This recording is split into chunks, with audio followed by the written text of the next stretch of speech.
I'm seeing spring from kind of a different perspective this year, as we are really trying to put in a lot of work right now in our garden so that it can be fruitful and productive during the summer. Also, this is the first full year that I have been a preschool teacher, so I am experiencing the teacher tired along with the toddler mom tired, and it's just a whole different kind of thing. I find myself wanting to spend nice afternoons working outside or playing in the dirt with the girls and running barefoot through our yard picking dandelions, and I do not want to come inside to cook and clean and work on the inside of my home, which, you know, in a way, a lot of that was done during the winter months when outside was a bit more off limits to us. However, we still gotta eat. So in this video in particular, I'm going to be sharing some of the marathon freezer meals that I went ahead and made. I also wanted to experiment with a couple of homemade things for items that we seem to use a lot, but that are quite costly when they add up, and I don't know that we're really getting the most use out of them, or if we're allowing ourselves to waste them. So I will share with you a little bit more about what I tried out as we go. I also started a different kind of grocery shopping. So typically we are Costco members, so we do monthly or every other month usually orders from Costco, online delivered to our door, which limits the amount of availability in their products that they might have.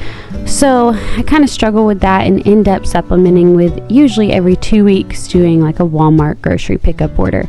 Now, I do not love this because Walmart, especially in their produce, does not have the best quality, but oftentimes they do have the best price, especially with their store brand on like the inner aisle items, so your dry goods, your canned foods, those kinds of things. I typically stock up on those from Walmart. However, this time I sought out our local grocery outlet, which I had never been to before, and of course you're kind of just susceptible to whatever it is that they have available at the time, so it's not something that I can say is always going to work for us. But basically what I did is went ahead and made a large list of meals that I wanted to make, the ingredients required for those, as well as things that we were simply in need of. And then I went to the grocery outlet, walked the aisles by myself. Thankfully, I was able to go for the first time without the girls, and that was nice because I was able to really look around and see what all that they had. So I got several things from there, was very pleasantly surprised by their produce and their meats. I had been told that they didn't have the best quality of meat, but honestly, in comparison to local grocery stores, I did not see much of a difference, and their prices were far better. And then I also supplemented like snacks and the things that I couldn't find at the grocery outlet at Aldi. And I am not usually a huge Aldi shopper, but I decided to give it a go, and they do have good prices, but again, all that you have available to you is what they have at the time. So it's just something that is a little bit different, but I'm excited for this newfound challenge and like the encouragement to be more creative in how I cook our meals and in how I keep our pantry and fridge and freezer stocked, because I'm doing it based off what's available to us at the best, most reasonable prices for us. And that's not something that I've done before, so I think it's just a new skill that I'm trying to learn, a new avenue that I'm walking down, and I'm really enjoying it so far. So I went ahead and thawed out some ground beef that we had frozen, and I was just starting with browning it. I thought I would use it for, I don't even remember what the original intention was, but it ended up becoming chili. So I am working on that, as well as making some homemade Pop-Tarts. I've been seeing a lot of people doing this on TikTok and social media, and I just thought, you know, why not give it a try? Because Pop-Tarts really are quite expensive for the number of Pop-Tarts that you actually get. And my girls love them, like they are a quick, easy breakfast to take to school with us. But of course they have a ton of artificial dyes and preservatives within them that I just don't love being in there. And for the price not being like super great, I thought maybe this would give me the opportunity to cut them into smaller sizes, and then we would better be able to control like how much we offer and see if that is consumed. So that was kind of my idea, as well as, you know, if it's not too hard to make, it's also cleaner ingredients. So it's a win-win, hopefully. I will say they took a while to make. They were not all that cheap once you add up all the ingredients. However, it only required about 1/3 of the strawberry jam that I purchased, and so I can't take into account the whole cost of that jam. But anyways, and so far the girls have not really been eating them up, but they've also kind of gotten tired of normal Pop-Tarts too. So I don't know, it's just kind of a hard thing to judge. Nicholas and I like them, but it's more like a dessert. It to me tastes very much like a strawberry pie.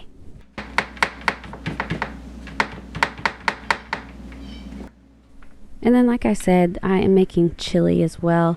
I had been soaking kidney beans for a red beans and rice with like rope sausage that evening for dinner, but the kidney beans were taking way too long to be ready in time for dinner, so we just did the sausage and rice with like sides and bread. And then I went ahead and let these kidney beans finish soaking till they were actually tender, then threw them in with the ground beef that I had browned and just decided to make chili out of it. So I think I ended up getting like 8 individual Ziploc bags, like sandwich size, so that we can have like individual servings to thaw out, and went ahead and put those in the freezer.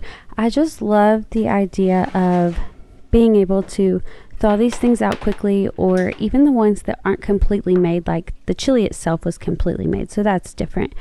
But the meals that I make later on in this video, such as like chicken fried rice and enchiladas, those kinds of things, it's not that they're completely baked, but so much of the prep work is completed that if I am working out in the garden and need to run inside really quickly and just throw something into the oven for 15 or 20 minutes, it's way less brain power on my part.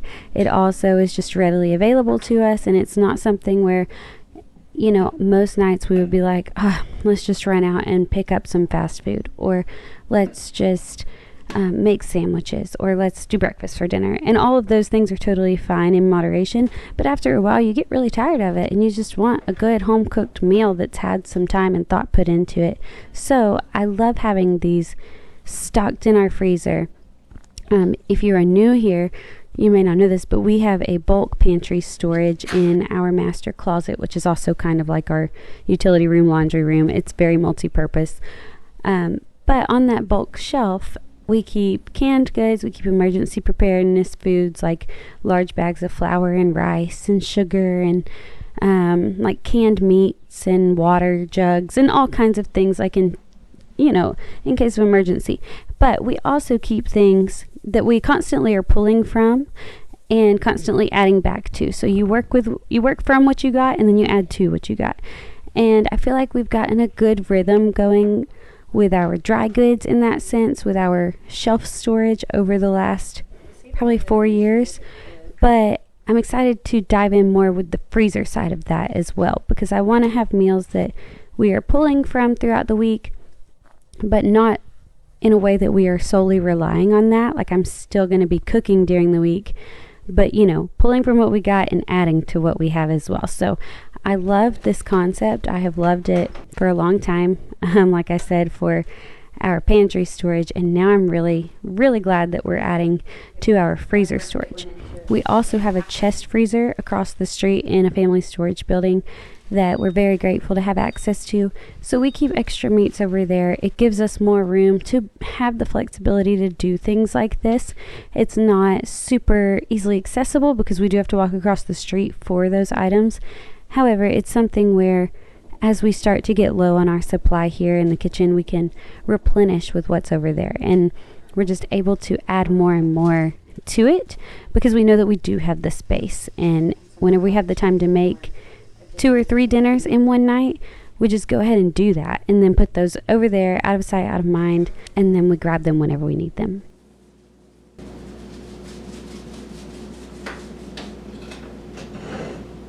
I'll have all the recipes linked down below in the description box like usual, but this other recipe that I have found was for make ahead lasagna roll ups. And while it is messy to make, these things are so good. And the recipe actually called for using 12 noodles. I had 6 in a box that was already open, so I just used that many. And because it was only half of the recipe, we did not freeze it. I believe this is the recipe that recommended like doubling your original recipe. It may have been a different one. But then freezing the double of it, like eating the original quantity that night for supper and then freezing the rest to have later. So you just double whatever you're making. And I've heard this before with people that have very large families. Like they will just, if they're on the nights that they cook, they make so much of that one meal that they have so many leftovers, and not just leftovers to eat on for like lunch the next couple days and maybe like a leftover dinner one night that week, but like a crazy amount of leftovers to stash in the freezer and have like a whole other meal whenever they need it. So this was kind of the same idea, and while I love that concept, this was just not enough for us to do that with, so we ended up putting the lasagna roll-ups in the refrigerator once they cooled, and we just used those for dinner the next night. I didn't cook. We were one child short because she had went to stay with a grandparent, and so it was just Nicholas, myself, and our youngest, so we had plenty to eat out of that one dish, and then we still had it for lunch the next day also. So I also went ahead and made some chicken fried rice as well as chicken enchiladas, which I've already mentioned both of those, but this was kind of just like the chicken night. Like I said, I didn't do this all in one day. I know some people prefer to meal prep or like batch freezer meal, prepare all their stuff in one like busy Saturday. They just have a day full of meal prep.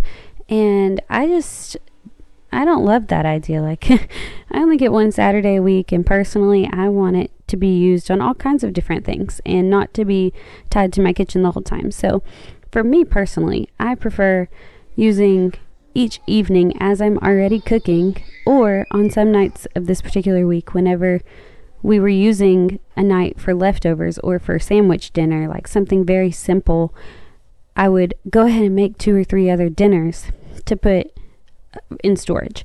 So it really puts into perspective, like cooking one dinner meal really isn't all that bad. Whenever you get used to doing 2 or 3 each night for a week straight, it's really not that bad. Now I will say that my husband is I think he's okay now, but he kept making, I think, jokes, but he kept saying that he was so nervous that I was about to like up and leave them for a weekend and just say like, you got the girls and y'all have food, so you can't tell me no, bye. And we just go out of town, which I would never do that without giving him plenty of notice. But he was funny and thinking that, you know, something must be up for you to be cooking this many meals all in one week.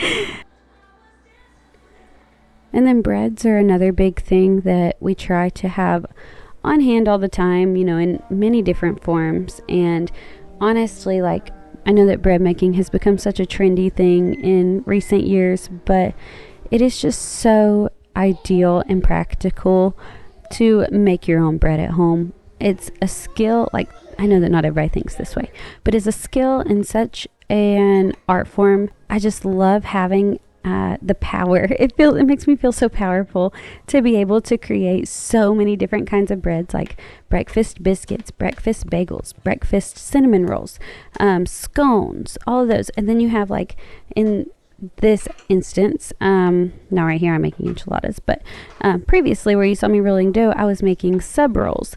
And so for like lunch items, being able to home make your own sub rolls or sandwich loaves and just all kinds of things. Dinner, you have dinner rolls, and then, oh my gosh, like dessert babkas, and just, I could, you know, just nerd out on that for days and days, because it just seems like the options are endless.